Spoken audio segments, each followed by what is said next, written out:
Let me open this by asking you one question. Would you rather be lucky or good? That concept is a really old and played out sports cliche, but it's reared its head back into a several-year-long debate about one of baseball's most polarizing players. Tim Anderson is the face of a Chicago White Sox team that has a real chance to contend for a World Series this year. His style of play is fun, and he brings a very likable confidence to him whenever he steps on the field. It's well known that he's a chill dude, but just how good of a player is he? For years, he's been one of baseball's best hitting shortstops, but he's been that productive in a way that's very unusual. The biggest stat experts in baseball have felt that Tim Anderson is the product of being one of the luckiest players in the game. Like when you get the entire opposing team on MW2 in one shot. So that's led to a constant debate in the baseball community for years now. Is Tim Anderson good, or is he just lucky? But first, hi. If you like what you see here, please consider liking the video or subscribing to the channel. You know, YouTube stuff. Only about a quarter of you watching are subscribed to begin with. That really helps a lot, more than you could ever think of at first. Alright, now that that's out of the way, let's go back to the year the baseball man simply known as 7 broke out. 7. The ancient time of 2019. When it was news that Sam Darnold hooked up with someone, and when we made an egg the most liked post ever on Instagram. Tim Anderson's 2019 breakout year was awesome. He led baseball in batting average at .335. He did it hitting 18 home runs and averaging at least a single every other at bat. Since slugging percentage is essentially just how many bases you average hitting for every time you're up. He also stole 17 bases and was about 28% better than a league average hitter once you factor all the weird stadiums in. I don't know if he led in bat flips, but he had to have been up there for that too. All that led to what is still the best hitting season of his career by offensive WAR, which in short just measures how much your offense helps your team win. But he wasn't an all-star that year, didn't even get an ounce of MVP consideration, and was just completely brushed off as a fluke by those in the game. Well, you hit .335 last year and won the batting title. They still don't want to give me credit for that, but that's okay. And I'll tell you exactly why. Anderson has a very unique player profile. BABIP stands for batting average on balls in play. Basically the rate that you hit the ball and it actually lands for a hit. Average is usually around 30% of the time. Tim, especially in 2019, but for most of his career, approaches 40%. Just shy of that in 2019. Like, just shy of that.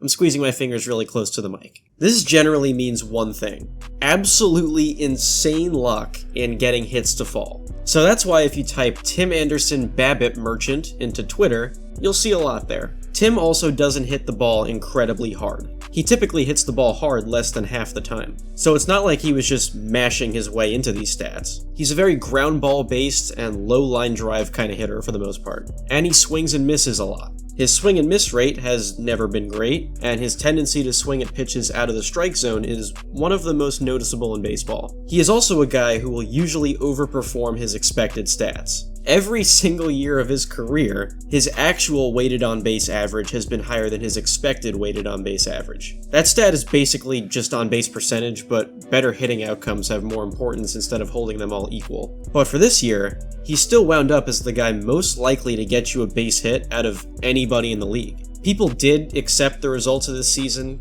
kinda, but they countered with a dreaded word to discredit it for the future. Unsustainable. If you don't know what that means, I'll replace it with another word that means the same thing here.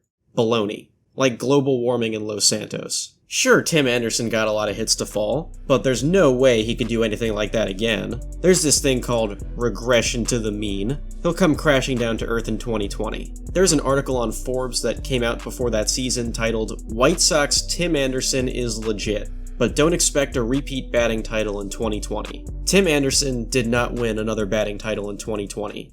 He just finished in second place. No biggie. He did it again. His BABIP stayed extremely high, well over that 300 mark.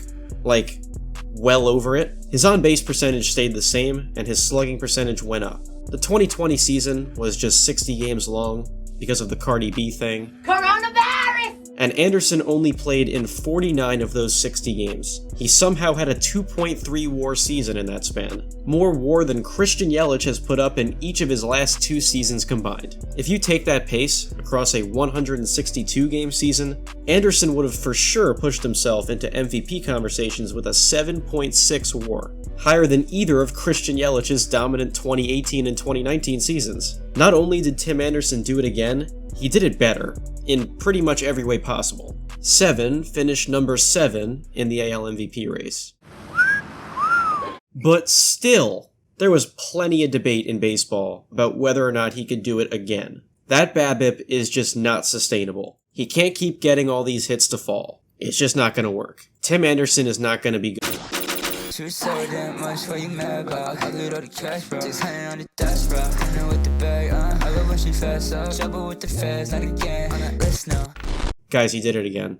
In 2021, everything stayed right in line with where it had been in 2019 and 2020. His batting average stayed over 300, with a BABIP closer to 400. Pretty much all of his other usual characteristics stayed the same, some got a bit better. He finally started to get some of his flowers too. He made his first All-Star team, the White Sox won their division, and he's finally being accepted as one of the best players in baseball. Wait, no one gave him MVP consideration again?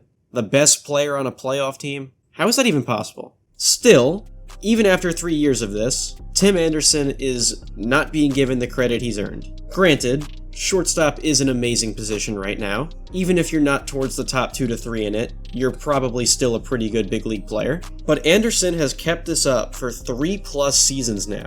That's why I'm going to propose this idea to you. What if Tim Anderson isn't lucky?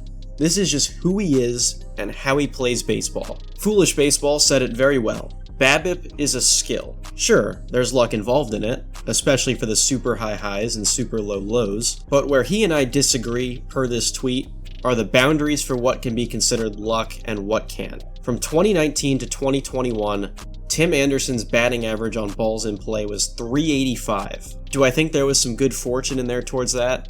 Of course. Do I think that it was all luck? No, I don't. Let me explain. At his worst, over those 3 years, Anderson was in the top 12% of the league for expected batting average. ISO is a stat that can measure the rate at which a guy hits for power. One way you can easily think about it is slugging percentage minus batting average. In that 3-year period, Anderson's ISO was 173, which is above average. So it's not like he was just a singles machine who just relied on beating out cheap ground balls. He also does not walk a lot. That's putting it lightly. He's like one of the least likely guys to draw a walk in baseball. That puts an extremely high amount of pressure on his ability to make contact, because that's the only way he can be a productive hitter. Whether he does it on purpose or not, I think he knows how well he's been able to get hits to fall. And he's playing his ridiculously good odds every time he takes a swing. Hitting a baseball is so hard. He's one of the very best people on earth at doing it, and doing it well. I specifically said people because